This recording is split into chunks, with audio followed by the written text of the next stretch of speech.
E aí galera, tudo bom? Volto então a falar sobre esse processo todo louco aí que eu tive com câncer, exatamente no mês, no Outubro Rosa, e que é uma campanha de conscientização à prevenção do câncer de mama. Então eu só tô falando aqui com vocês porque eu consegui pegar ela no início e foi por causa do autoexame. Então, a prevenção não vai só no autoexame, né? As mulheres têm que se tocar, têm que parar com esse tabu aí de que mulher não pode se encostar. Tem que ver, tem que sentir o seio, ver como é que ele é, para poder ver qualquer anormalidade nele. Depois disso, buscar ajuda ou fazer periodicamente exames, com um mastologista, com um ginecologista. Então espalhem a ideia, falam para as amigas, mães, tias, irmãs para se cuidarem, porque eu não sei, mas acontece aí um boom de pessoas com câncer, eu não sei o que está acontecendo. Eu sou muito nova e tive essa droga. Mas tudo bem, estamos aí para poder tentar auxiliar de alguma forma com esse relato as pessoas que estão passando por isso. Então eu vou falar sobre o meu processo de quimioterapia o ano passado.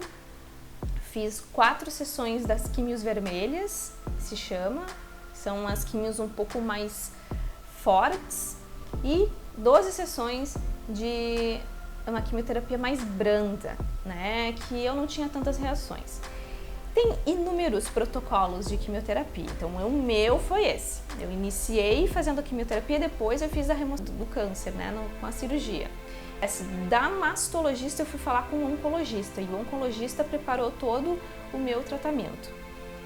Eu fiz numa clínica menor, não era num hospital. Isso foi, pra mim, eu achei muito bom, porque eu pude ter um atendimento individualizado e toda a equipe de enfermagem, psicólogos ali, de nutricionistas, fisioterapeuta, tantos médicos, todos foram muito atenciosos e esse momento para mim não foi tão maçante, que normalmente é para muita gente, porque ele causa muitas consequências em um curto espaço de tempo.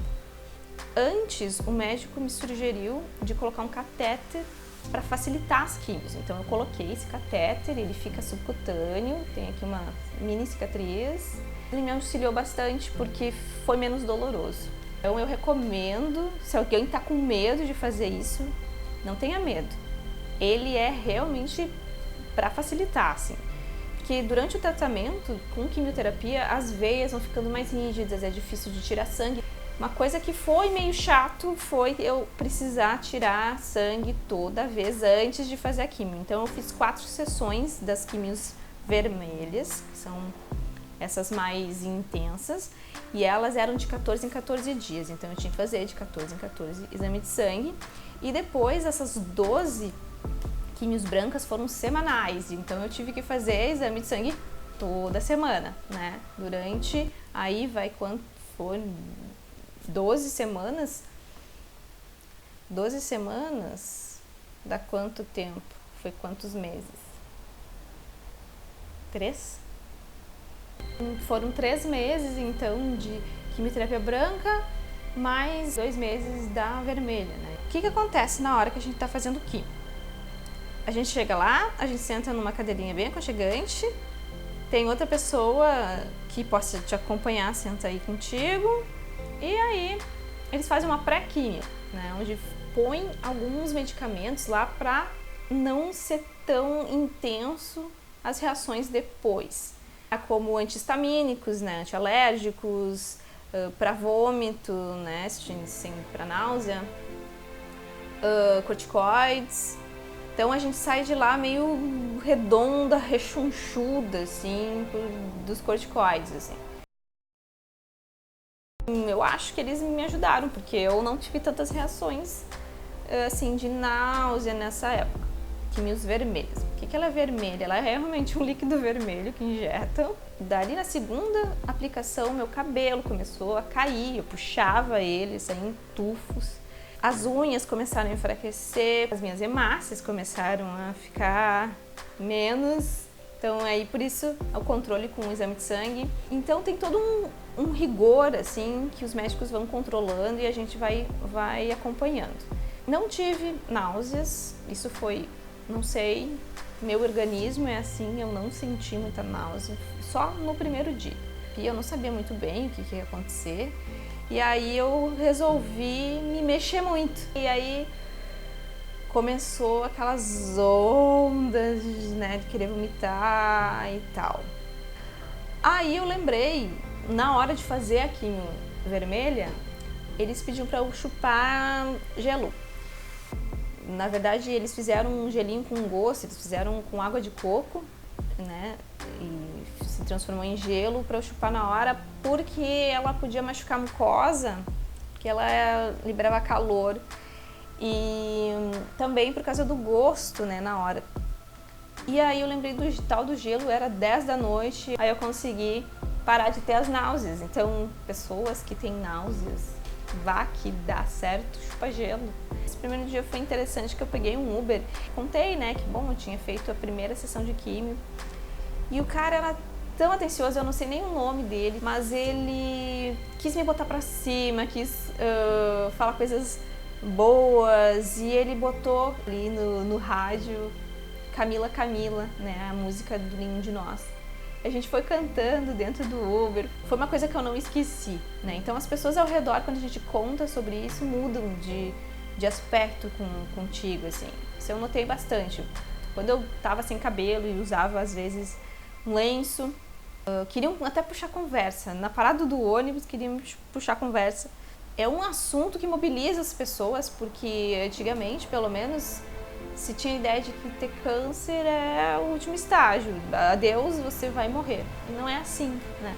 Hoje em dia, com todos os tratamentos, não é assim, graças. Aí depois desse período, assim, de quimioterapia mais intensas, né? O que me dava? Cansaço, muito cansaço. Eu sentia muito cansaço, mas assim, muito cansaço.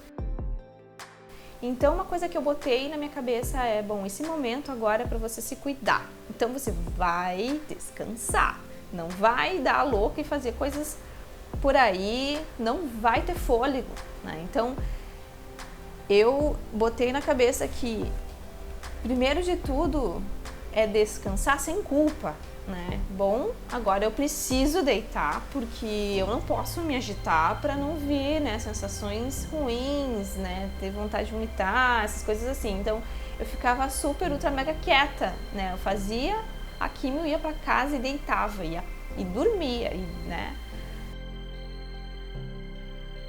Não fazia mais nada naquele dia.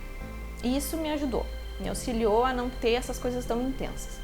Na terceira aplicação lá da quimio vermelha, até para comer com um garfo, botar na boca, assim, eu senti cansaço. Era uma coisa inexplicável, um cansaço inexplicável. É um cansaço físico e mental muito intenso. Então, a gente tem que respeitar esse momento, não adianta, né? Vai iniciar, ele vai estar ali, mas ele vai passar. Isso que é o mais que, assim, ó, eu quase botava como um mantra na minha cabeça. Ele iniciou, mas é porque eu preciso, ele vai ter a continuidade e vai passar. E não vou mais sentir isso. Então, tendo a ideia de que é um processo que tem um início, meio e fim me ajudou bastante. Comida auxiliou bastante, né? Comer coisas saudáveis e bem naturais, não comer embutidos. Nesse período também dá muita afta, então me deu muitas aftas na língua, eu nunca tive afta na língua. E espinheira santa me ajudou bastante, eu manipulava na farmácia e tomava, que era mais fácil do que fazer o chá. E também tem algumas medicações que podem auxiliar com as aftas, que o médico pode prescrever. Nesse período, resumindo, foi muito importante eu respeitar o meu corpo, né? É muito impactante? É, porque do nada você sente um cansaço intenso e do nada você não consegue nem subir uma escada sem ofegar muito. Você não consegue andar na rua, ir numa subida sem quase morrer, sem ter fôlego. E eu tava também nas minhas aulas de canto, que era uma coisa que eu iniciei um mês antes de descobrir o diagnóstico. E eu não conseguia cantar, não tinha fôlego e a gente pensa que isso tudo vai durar para sempre e não vai durar para sempre. Meu mantra foi que isso tem um início, tem um meio e tem um fim e vai acabar. Passando as químios vermelhas, vieram as químios brancas. Elas realmente não tinham muitas reações adversas. Eu pude voltar um pouco mais à minha rotina. Então eu conseguia já, tinha mais fôlego, eu conseguia subir uma escada, eu conseguia ir no mercado. Eu sentia muita dor muscular. Ela parece uma dor, sabe quando você tá com gripe e começa aquela dor de gripe e tal. É essa dor que eu sentia, mas todo dia. Então eu, nesse período, comi toda a proteína que eu podia. Era ovo de manhã, de tarde, de noite, carnes, enfim, tudo que tinha proteína e me auxiliou bastante. Isso tudo serviu para pensar que a gente não é imune a nada, né? Então a gente não sai a mesma pessoa, né, desse tratamento. A gente sai outra. E viver, tá, sabe aquela coisa bem clichê? Viver todo dia como se fosse o último. é clichê, mas é bem verdade. A vida é tão curta, ela pode acabar de uma hora para outra. Então, viva aí intensamente o que vocês puderem, viajem, amem as pessoas, parem desse ódio da internet. Posso falar no próximo vídeo, se ele já tá muito longo, sobre, ter ficado sem os pelos do corpo, né? Foi uma coisa, não é bom, é chato, óbvio. Fiquei sem os meus cílios, sem as minhas sobrancelhas, sem o cabelo. O cabelo tinha uma peruca, o nome dela é Sheila.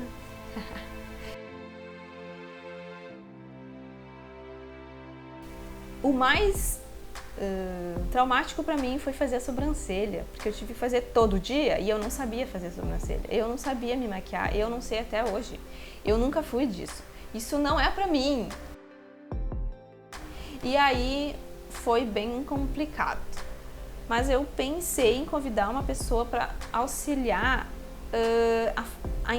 me ensinar para vocês verem como é que faz, para quem estiver passando aí esse período, necessitando de fazer a sobrancelha todo dia. Quem sabe eu chamo alguém aí e aí eu falo mais sobre essas questões de ficar sem pelos no corpo. Então tá, pessoal, por hoje é só. Vamos nos falando aí. Até mais!